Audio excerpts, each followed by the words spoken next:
ইরানের পানির সংকট আছে, মধ্যপ্রাচ্যের সব দেশেই সংকট আছে পানির।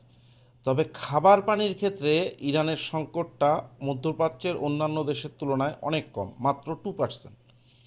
যেখানে বাকি সব মধ্যপ্রাচ্যের দেশগুলোতে ইসরায়েল, সৌদি আরব, ওমান, কাতার, কুয়েত, বাহরাইন, এদের 50%-এর উপরে এদের হচ্ছে সমুদ্রের লবণাক্ত পানিকে ট্রিটমেন্ট প্লান্টে পরিশোধন করে তারপরে খাবার পানিটা জোগাড় দিতে হয়। আর ইরানের যে সংকটটা আছে সেটা হচ্ছে কৃষিকাজের ক্ষেত্রে তাদের কিছুটা পানির সংকট আছে, কারণ ইরানের একটা বিশাল অংশ, মানে যদি ইরানের চারপাশ হিসাব করেন তবে দুই অংশই কিন্তু পার্বত্য অঞ্চল, এবং সেখান থেকে নেমে আসছে অনেকগুলো নদী, ছোট ছোট নদী।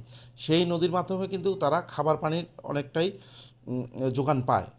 তবুও ইরানের একটা ওয়াটার ট্রিটমেন্ট প্লান্টে কেন আমেরিকা এবং ইসরায়েল হামলা চালাইলো, বিশেষ করে ইসরায়েল কেন এখানে হামলা চালাইলো? মাত্র 2% পানির যোগান দেয় সেটা, মাত্র 300টা গ্রামের খাবার পানির যোগান দেয় এই ট্রিটমেন্ট প্ল্যান্টটা। তাহলে ইরানে কেন ইসরায়েল হামলা চালাইলো এই ট্রিটমেন্ট প্ল্যান্টে? উদ্দেশ্যটা কি?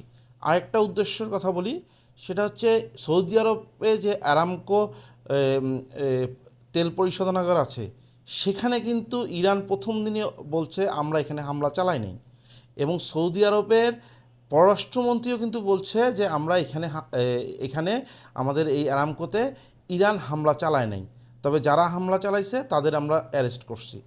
কিন্তু তারা উল্লেখ করে নাই যে এরা কারা। মূলত পরবর্তীতে বিভিন্ন মিডিয়াতে আসছে এরা হচ্ছে সবাই মোসাদের এজেন্ট, মানে ইসরায়েলের পক্ষ থেকে এই আরামকোতে হামলা চালানো হয়েছে। তাহলে বিষয়টা কীরকম দাঁড়াচ্ছে জানেন? সেটা হচ্ছে মধ্যপ্রাচ্যে ইসরায়েল চাচ্ছে যে বাকি দেশগুলো যেগুলো আছে, সৌদি আরব, ওমান, কাতার, কুয়েত, বাহরাইন, আইন, এরা সবাই যেন, জর্ডান, এরাও যাতে সরাসরি এই যুদ্ধে অংশগ্রহণ করে ইরানের বিপক্ষে এবং ইসরায়েলের পক্ষ নেয়।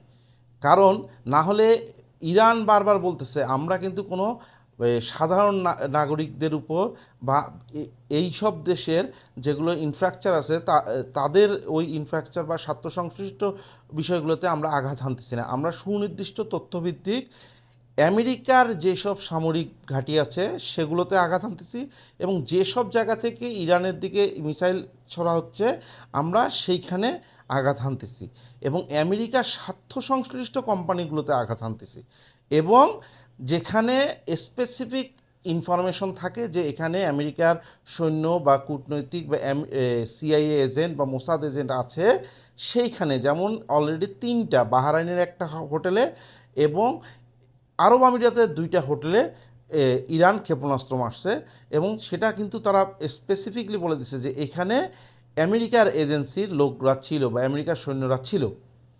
এবং কাতারে অবস্থিত, কুয়েতে অবস্থিত সিআইএর একটি বিল্ডিংয়েও তারা আঘাত হানে, যেটা হচ্ছে তারা বলতো যে না এটা হচ্ছে কুয়েতের বিল্ডিং, কুয়েতের ইন্টেলিজেন্সি বিল্ডিং, কিন্তু মূলত এখানে সিআইই কাজ করতো। এটা অনেক আগে থেকেই, আরও 5 বছর আগে থেকেই সর্বস্বীকৃত এখানে সিআইএ এজেন্সির কাজ করে।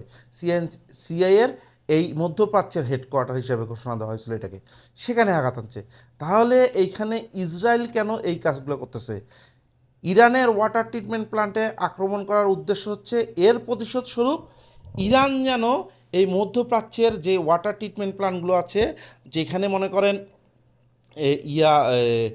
এই দেশগুলো সম্পূর্ণ এই মানে খাবার পানির যোগান দেয় এই ওয়াটার ট্রিটমেন্ট প্ল্যান্টগুলো, সেখানে যাতে ইরান রিয়াকশন দেখায়, সেখানে যাতে ইরান আঘাত হানে, এই জন্য ইরানকে উস্কানো হচ্ছে। এই কারণেই এটা এখন কিন্তু মানে বিশেষজ্ঞদেরই মতামত। না হলে ইরানের মাত্র 2% নির্ভরতা হচ্ছে ওই ট্রিটমেন্ট প্ল্যান্টের উপর। ওইখানে কেন আঘাত আনলো? যেখানে সৌদি আরব, ওমান, কাতার, কুয়েত, বাহরাইন, জর্ডান, এরা এই দেশগুলোর কারো হচ্ছে 70%, কারো হচ্ছে 60%, খোদ ইসরায়েলের প্রায় 60% এই ওয়াটার ট্রিটমেন্ট প্ল্যান্টের উপর নির্ভরশীল, যাতে ইরান এগুলোতে আঘাত হানে এবং বিশ্বকে দেখানো যায় যে ইরান অমানবিক কাজ করতেছে। কিন্তু এই উস্কানিতে কিন্তু আজকে একবার ইরানের আইআরজিসি পা দিছে। তারা কিন্তু বাহরাইনের একটা ওয়াটার ট্রিটমেন্ট প্ল্যান্টে হামলা চালিয়েছে, এই ধরনের অভিযোগ আসছে। তবে এখনও নিশ্চিত না এটা ইরানের আইআরজিসি করছে নাকি ইসরায়েলের মোসাদি করছে, যাতে এটা দেখানো যায়। তো ইসরায়েল মূলত এই মনে করেন ব্যাকডোরে এই নোংরামিটা করতেছে। তার মধ্যে আরেকটা জিনিস দেখেন, এতদিন পর্যন্ত যেই হামলাগুলো তেল ক্ষেত্রে হয়েছে মধ্যপ্রাচ্যে, এখন আওয়াজ উঠতেছে এগুলো ইরান করেনি। ইরান শুধুমাত্র স্পেসিফিক আমেরিকার সামরিক ঘাঁটি, আমেরিকার নৌঘাঁটি এবং সিআইএর অফিসগুলোতে বা সিআইএ যেসব বা মোসাদ যেসব হোটেলগুলো ইউজ করতেছে সেখানে আঘাত আনছে। তাহলে এই যে অয়েল সেক্টর বা তেল ক্ষেত্রগুলো, এগুলোর সাথে ইসরায়েলের সংশ্লিষ্টতা পাচ্ছে এখন আন্তর্জাতিক মিডিয়ার যারা ইনভেস্টিগেশন জার্নালিজম করে তারা। তার মানে ইসরায়েল চাচ্ছে এই অঞ্চলটাতে একটা ব্যাপক যুদ্ধ তৈরি করতে এবং সবাইকে ইরানের বিরুদ্ধে লাগাইতে। যেখানে ইসরায়েল এমন একটা দেশ, এই দেখেন, ইরান সমস্যা ঠিক আছে, তুমি ইরানে হামলা চালাবার ঠিক আছে, তুমি প্রথম বোমাটাই মারলা হচ্ছে ইরানের একটা বাচ্চাদের স্কুলে, একটা মেয়েদের স্কুল যেখানে সব বাচ্চারা 12 বছরের নিচে অন অ্যান এভারেজ, সেখানেই তুমি প্রথম হামলা চালাইলে এবং প্রথম দিনই 180 জন বাচ্চাকে মেরে ফেললা। তারপরে কি করলো, তারপরে এখন হচ্ছে গতকালকে রাতে তারা অয়েল ডুবুগুলোতে হামলা শুরু করছে ইরানের, যাতে ইরানও এর প্রতি উত্তরে মধ্যপ্রাচ্যের অয়েল ডুবুগুলোতে হামলা চালায়, তাহলে যুদ্ধটা আরও ছড়ায় পড়বে।